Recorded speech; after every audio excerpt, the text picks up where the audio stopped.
of Alexander, and some of Hercules, of Hector and Lysander, and such great names as these. But of all... Hello and welcome to this Battlemech overview. Today we are going to be looking at the 275 Mafia. When we're talking about the Mafia, it's generally those three mechs that we have here: the Griffin, the Wolverine, and the Shadowhawk.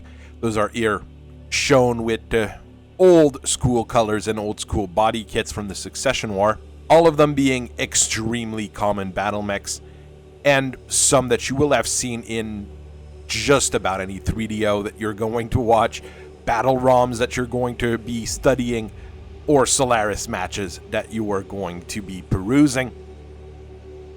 The key element here is the CTech 275.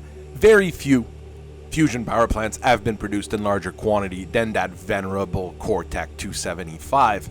And that's a bit of an odd situation because it's not an engine that's going to be used on a wide variety of mechs.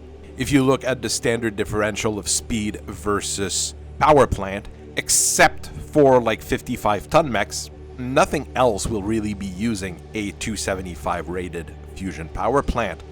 But there are a lot of 55-ton mechs, and there are a lot of them that will use that particular power plant because it gives them the necessary speed of about 85 kilometers per hour. The most common medium mechs to carry that engine would be that Wolverine, the Griffin, and the Shadowhawk. Three models that have been in production, deployment, and effective service for close to 600 years, with no real stoppage in production, no real stoppage in deployment. Of course, there's been refinement, there's been modifications to them. A lot of the modern models do not use the standard CTech 275, but you'll still see those mechs around. But those are not the only mechs that use that engine. No, definitely not. In that 55-ton range, you've also got the GLD series Gladiators, which are extensively rare. The ALF series, which we will talk about later. You'll also see Dervish, which are actually fairly common. The AFFS has been using them effectively for quite some time. And the Kintaro, which survived the Succession War literally because it used the CTech 275, so it could be produced in reasonable quantities. All of that put together makes the CTech 275 a solid investment. If you're in the fusion power plant construction business, that would be one that you can easily go and be like, yeah, I'll just build some 275 CTechs and hope for the best. We at FFR really like to talk about the 275 Mafia because they're really things that you can find everywhere. They do just about everything, and you don't hear more about them than you need. Of course, you're going to have a lot of tridios, and you're going to have a lot of novelization of mercenary life, where you're going to see people talk about them a little bit more, and sometimes give them capacities that they don't really have. Go read the Grayson Dead Carlisle trilogy, and you'll wonder why a single Shadowhawk can't take out an entire battalion of battle mechs. But still, all of them are wonderful machines. They're built around simple, easy to acquire parts, which are, to be honest, about 100% interchangeable. You can have an arm of a Griffin grafted on a Wolverine, and most people won't be able to tell much of a difference once you've done the armor body kit on it. Most of them also fall in that multi-role category where they can be used as heavy scout, as cavalry, and fire support. Using them as troopers or brawler mechs is not the best role for them. You'll see a lot of stories once again about them where people are using them as brawlers and troopers because during most of the Succession War, you did with what you had most of the time, and well, what a lot of people had were one of those mafiosi mech. So what are we talking about exactly? Well, those three main mafiosis all follow a same design pattern and same design aesthetic, with a top speed of 86 km per hour on ground level. They have jump jets, which allow them to reposition quickly, a different amount depending on the mech itself or their variants. And they have enough armor to be able to trade shots and take shots from enemies. They have hands, so they're able to trade fists as well. And they're also usable as all sorts of other things you can use hands for, like construction, moving boxes, loading up a dropship. I mean, some people don't realize just how useful hands can be on a battle mech. While each of them use a different targeting and communication system, you can pretty much take the cockpit module from one of those mech and install it on one of the other mech with a minimum hassle. It's going to take you, the moving bit and then the tech hours to get it to fit, but it's going to work. Pretty much the same with the arms and the legs and the engine, of course, and the jump jets. Pretty much anything that's one of those mechs can be reused on one of the others with a little bit of time, a little bit of elbow grease, and a little engineering know-how, which was a staple of Inner Sphere repair and refit teams for the longest time. First off, we're going to talk about the granddaddy of the three, the first one to actually reach full production, which is the SHD series Shadowhawk. Also technically the least mobile of the three, since it only has 3 jump jets, giving it about 90 meters of jump range. It also is the one with the widest range of weapon.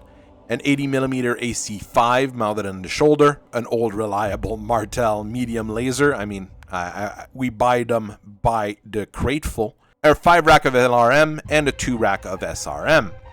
It can literally engage anything at any range, just not very well. I mean, the damage potential you get on a Shadowhawk is not terrible, especially in the era where it was shining, which is the Succession War. But in the end, it's not going to be a full-on game changer because the firepower is just divided in all those range bands. It has 12 heat sinks, so you're not gonna die of heat exhaustion because you've got no weapon that really generate a ton of heat. Of course, you can always overeat, but normally you should be able to stay fairly just warm rather than cooking while piloting a Shadowhawk. Next up is the one we can't talk about when clan customers show up to the factory, the Wolverine. Technically, it was the second model released, but the modern version of it was the last one to reach full production. That's what happened in that early period of primitive battle mechs. Some of the primitive versions kept into production longer than others, so you have to sometimes look around. You won't be seeing any primitive Wolverines anytime soon unless it's one of those retro tech refits that were built during the Jihad. It's got a full complement of 5 jump jets, so a jump range of about 150 meters. The main weapon is a GM Whirlwind AC-5, which is a part that is popular on the Marauder as well, so if you've got one, you'll be able to field the other. The head turret is equipped with a Magnum Mark II medium laser. You will see the head turret here. We've got the bubble turret. We saw earlier the side turret. There's different setup here, different body kits that exist for the Wolverine. This one here is really the more classic style Wolverine, and the shoulder mounts a very common Harpoon 6 SRM6 launcher. The production model features better communication equipment than the other Mafiosi members, but more often than not, you will see field modifications of it. Basically, it was damaged and needed to be replaced, and you replaced it with what you add, which was not often the original part. The Wolverine is a pretty good command mech for cavalry units if it does have that communication equipment, which is pretty useful in the long run. You've got 12 heat sinks to keep it cool. It shouldn't overheat too much unless you start using everything all the time. Next up is Al Steiner's favorite mech, so much so that they've got 2 blue painted ones in the throne room guarding the Archon. The Griffin itself was the last one to reach production, and it was originally a 60-ton heavy mech, but as soon as they started fiddling with it, they modernized it back to a 55-ton medium mech. The Griffin, unlike the others, is really focused on long-range firepower It's got a Fusigon PPC in the arm mount slash gun. It depends on what you buy here. Sometimes an older body kit will have the full gun that's easy to replace and refit, while some others will have it hard built in. So look around when you buy your Griffins. And the shoulder mounts a 10-rack LRM. The biggest problem that I have here is that all the weapons are mounted on the right side. So if you get attacked on the right side, you might lose all of your firepower faster than if it was spread out. There are field refits that exist. I've seen left-handed Griffins. I've seen the ones with the Delta rack moved to the other shoulder. It really depends. It's not a hard mech to modify. It's something that you see in factories all the time. The biggest problem that it has is, like the others, it has 12 heat sinks, which is not enough when you start having all of that range firepower with a PPC, which generates 10 heat sinks worth of heat, basically. So this is the one that is going to be running the hottest of the three. Another good news here is that you're going to be able to find spare parts for those battle mechs just about everywhere. Here's a list of the people who manufacture at least one of the three models here. Brigadier Corp, Defiance, Diplas, Earthworks, Free World League Defense Industries, Kalon, Kingdom Defense, Lang Industries, Majesty Metals, Odin, Pest Motors, Pride of Granada, if you're way off in the distance, Taurus Territorial Industries, Vanderburg Mechanized Industries, and Victory Industries. Remember that you can probably interchange just about any part for any other as long as you've got a little bit of elbow grease.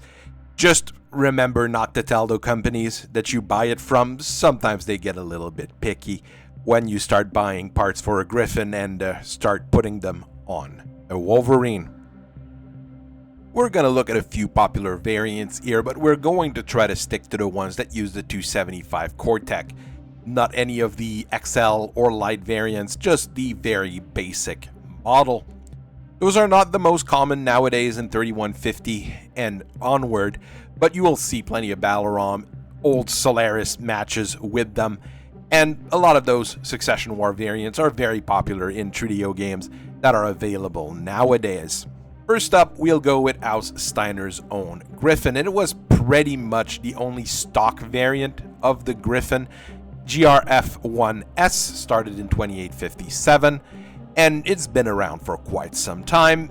It becomes a medium-range brawler cavalry rather than a fire support cavalry. It can be used with other situation and combined with other fast cavalry light and mediums to back it up.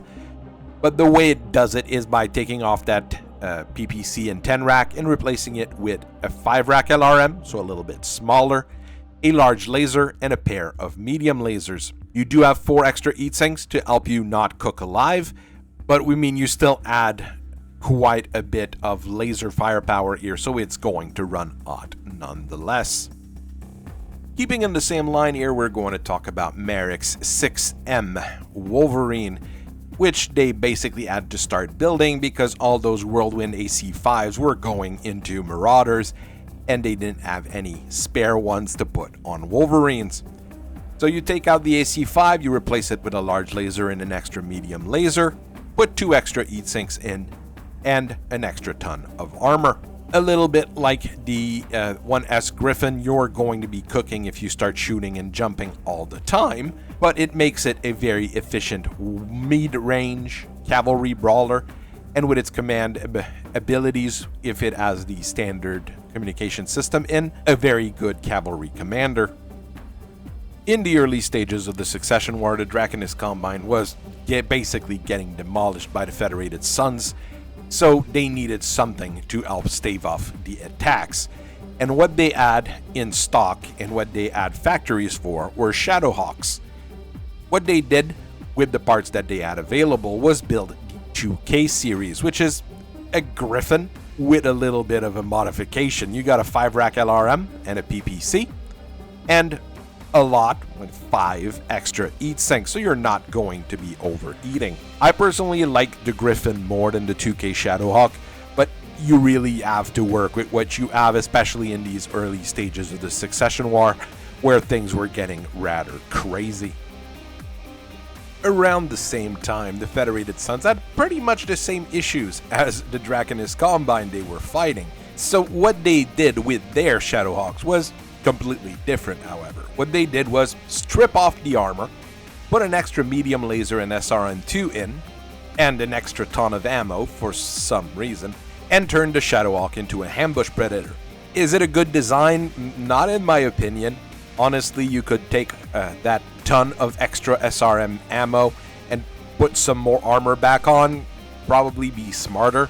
About the only real advantage of having 2 tons of SRM ammo is that you can generally have 1 bin of regular SRM and 1 bin of Inferno SRM. Honestly, the small increase in survivability of the mech would probably have been better. There is a later version once some of the more advanced technology has been recovered, which is the 2D2, which turns the SRM rack into streak racks, sticks some of the armor back on. It's not as terrible, but it's still rather lackluster in my opinion. And now we move on to the non-standard 275 Mafia members. And we're gonna start with the Dervish, which is a mafiosi with its hands chopped off. Well, not quite. I mean, it is a fairly different mech. You can't easily replace one part with another like you could with the other ones, but it falls in the same category with a 275 CTech engine, jump jets, and the whole shebang, making it a cavalry fire support unit, kind of like the others, but this one is far more specialized into that category. It's got less armor, only 7.5 ton of it. It's not very thick on a 55-ton mech, but it's not meant to get into, punching range, since it can't punch from the start. It's equipped with a pair of LRM racks with only 1 ton of ammos. 10 racks of LRMs do blow through ammo fairly quickly. You're going to be needing to bring the mech in for resupply fairly frequently. You got a pair of 2-rack SRMs in the arm and a pair of medium lasers. So you are able to get into knife fighting range, probably better than a Griffin, and maybe even better than the Wolverine. The lack of hands on the Dervish, in my opinion, is something that is a pretty big issue. When it was first released, it didn't need those extra slot and extra space of having the hands taken out the arms. And it does emperor it more than you would know. Once again, read on some of the Grey Death Legion's, fictional accounts, but still close enough to reality. And you will see where not having hands can be a bit of an issue for some battle mechs. We already spoke of the Kintaro in length on this channel and in other videos, but it falls in that same category as a 275 Mafia member. It is really meant as a knife fighter. It doesn't have jump capabilities. It has a bit of a thicker armor, but not by much. The biggest advantage of the Kintaro is really that it survived the Succession War because of the engine it was using. If the engine had been anything fancier than that 275 CTech, it wouldn't have been able to be produced by the different factions of the time, and wouldn't have been able to easily be refit for use by Comstar for the Draconis Combine. When you look at Kintaros, most of them fall in that categories of knife fighter and brawler. It does have that long-range missile, and some of them have a large laser equipped, but it's not meant to be any form of fire support mech compared to all of the other 275 Mafia members. Now we're going to fall into the completely weird battle mechs that have been using the 275 CTech, and we'll start with the Draconis Combine's first homegrown battle mech, which was the Gladiator. Not the one that we're used to seeing nowadays, the thing that we call the Gladiator and the plans call the Executioner, but a 55-ton battle mech, which was unpopular enough that its name was reused by targeting computers later on. One of the weird things about it is, once you get to the actual production model of it, which is completely different from the one that failed completely, or originally, it really falls into that category of 275 Mafia mech. It's got the right amount of armor, it can jump, it goes the right speed at 86 kilometers per hour, even has the right kind of set of weapon with a PPC, an SRM-6, and a pair of medium lasers. It doesn't have parts that are as ubiquitous that you can kick a trash can and find, actuators for it. But if it had remained in production, it might have. You never know. The real problem with the Gladiator is that it failed on its original deployment. It was basically demolished by the Lyran Commonwealth Commandos when they were first deployed at the onset of battlemech warfare. Auscurita, well, at that point it was just the Draconis Combine and all the friends there, basically saw the design as flawed and kicked it off to the curb. The people who have them and had the plan tried to do that modern fit with that PPC SRM-6 2 medium laser setup, but they were never able to sell enough of them to stay in business, basically. I would honestly like to see a modern production run of the 5R model. You would see some Gladiators nowadays. The plans are floating around and some people have built them to a new standard, but this is the one here that I really wanted to talk about. And now, if you thought the Gladiator was a bit of a weird addition to the presentation, now let's go to something completely insane. The ALF series Alfar was pretty much a nightmare from the get-go. The Lyran Commonwealth wanted their own medium combat mech, so they went with something as fancy as possible. The Alfar can jump just like the shadowhawk 90 meters. It's got the right amount of speed, and it's got, well, the right setup of weapon once again. A PPC, 3 medium lasers, and a regular 6-rack SRM. On paper, it sounds really good, but it was built off ferrofibrous alloy armor, endosteel chassis, and a whole lot, and when I say a whole lot, it's like 95% proprietary and non-standard parts. So if something broke, well, you had to call the main factory and order new parts for it. On a car, it wouldn't be much of an issue. On a battle mech that's going to see combat every other week, it's rather terrible. Technicians really hated working on the machine. The pilots were happy with it, but when your technicians are not happy with it, when you bring it back, you start getting bad feedback. Things got worse and worse for it. And in the end, it was replaced with the Griffin in Lyran space and was never sold to anybody else. And about the only people who would have been able to use it effectively would have been the SLDF, who were absolutely not interested in buying a non-Terran hegemony design. Unlike the Gladiator, which has its modern version, the Alfar just disappeared at the start of the First Succession War. But what about the clans, you ask? Well, of course, first and foremost, there is a 2C version of the 3 main Mafia members, even though they will never call the Conjurer the Wolverine 2C for obvious reasons. But none of them use the 275 engine, as they're a little bit all over the place in terms of weight range. The one mech I was able to find in Clan hands that uses the 275 core tech is Clan Coyote's Rabid Coyote. It's not a thing I've ever really seen. I've seen battle ROMs of it and maybe a few people talked about it, but it's never a thing that went through the factory. Clan Coyote wanted a budget medium mech to support their Toman, and they decided to use the 275 core tech to do it, which is a pretty good idea because it's an engine that's in production, available everywhere. The Coyote, however, is not a 275 Mafia member. It doesn't jump. It uses 8.5 tons of ferrofibrous alloy for its armor, which does give it better coverage than most of our standard mafiosis, and an endosteel chassis, which is, common enough in clan space that it's not much of an issue to get. The engine is also protected by 12 double heat sinks, 4 tons of ammo for a 12-rack advanced tactical missile launcher is the primary weapon, and 4 medium pulse lasers for backup, which is a pretty good backup if you ask me. Like I said, it's not a mech I've ever seen or ever had anybody I know use, but it would be one that I'm interested in seeing in action. There has been some attempts to modernize those mechs, and there's a lot of modern variants, but I will say here that the 3N model Griffin from Earthworks Tiber is probably the one that I would say is a standard mafiosi in the list. The 3N uses the standard CoreTech 275 engine, but it has an endosteel chassis, 10 tons of modern ferrofibrous armor, and 11 double heat sinks. So the main problem we had with the Griffin, where it was overheating, is kind of covered.